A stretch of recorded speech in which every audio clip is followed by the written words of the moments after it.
We all make decisions, all of the time, and whether they are small decisions or big decisions. The difficulty comes when there is uncertainty involved. To reduce uncertainty, we often gather more information. But is it worth collecting that information? How can we calculate its value? Decision analysis can help.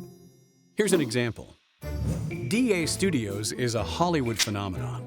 They make two kinds of movie: blockbuster hits or massive flops. From experience, the studio knows there is a 60% chance of a movie being a blockbuster and a 40% chance of it being a flop. Their new movie is called The Decider. The studio has already paid to make the film, but should they invest more money to release it? The producer draws a simple decision tree, starting with the decision node. Should he release the film or not? Then he adds an uncertainty node to the release branch to reflect the uncertainty of success at the box office. The movie costs $50 million to promote and distribute. So if it flops, the studio will lose $50 million. If they don't release it, they will still lose $10 million in contractual penalties. And if it's a success, it could earn the studio $200 million. But these figures don't take into account of DA Studios' success rate. So the producer adds the 60% chance of the movie succeeding at the box office and the 40% chance of it failing.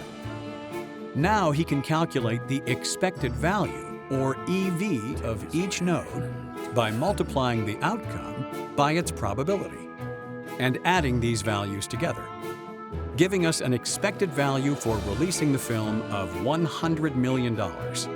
And that helps him decide whether to release the film. So, without any further information, the studio would decide to release The Decider, even with the 40% possibility of failure. Let's do it!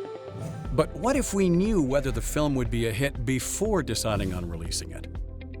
By moving the uncertainty node in front of the decision node, we create perfect information.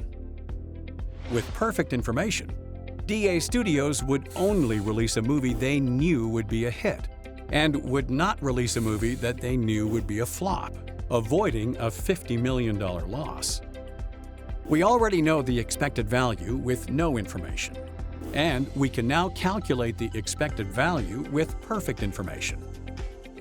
This allows us to calculate the value of that perfect information by subtracting the EV with no information from the EV with perfect information. DA Studios would be $16 million better off if it could perfectly predict the movie's success before deciding to release it. And that $16 million is the value of perfect information. This places an upper limit on how much you should pay for any information. So, there is no information about the movie's success that is worth more than $16 million.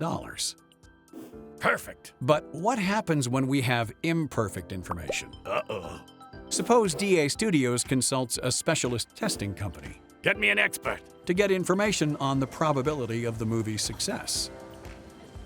Precision Predictions have developed a good technique to predict a movie's success. They screen the movie to a live audience and record the responses. When the test audience predicts a hit, it turns out they are correct 80% of the time. And when they predict a flop, they are correct 87% of the time.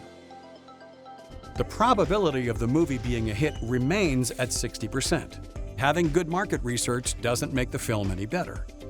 But does Precision Predictions' new information add value? A hit, you say? First, we have to make a new decision tree, which includes the preview test results. The first decision is whether to test or not to test.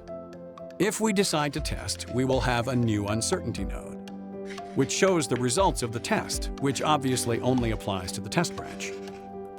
Then we need to add the decision nodes for whether to release the film or not. Finally, we add whether the movie will be a success at the box office or not, and the potential profits or losses. Now we can add the probabilities. We know that Precision Predictions have predicted a hit for 70 out of the 100 films they have tested. and we have data on how often they are correct. As before, for each node, we multiply the potential profit or loss by the probability figure. Then we add those totals together to give the expected value. This can be repeated for each uncertainty.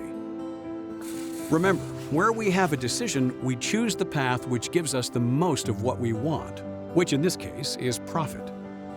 So how do we know if it is worth paying Precision Predictions for their test? What is the value of this information? We can calculate this by subtracting the value without information from the value with free information, giving us a value of $2 million. We have seen that the value of information is very sensitive to the quality and reliability of information. If we could get perfect information, it would be worth $16 million. But Precision Predictions information, although good, is worth no more than $2 million. So what have we learned? We can place a value on data or information before we gather it. Information only has value if it could possibly change a decision you are making. The value of perfect information places an upper limit on how much you should pay for any information. Perfect. The value of information is very sensitive to its quality or reliability. And by doing these relatively simple calculations, we can decide whether to obtain additional information or which information source to consult and how much to pay for the information, helping us make better decisions and understand the true value of information. It's another blockbuster. For more information, please contact the Decision Analysis team.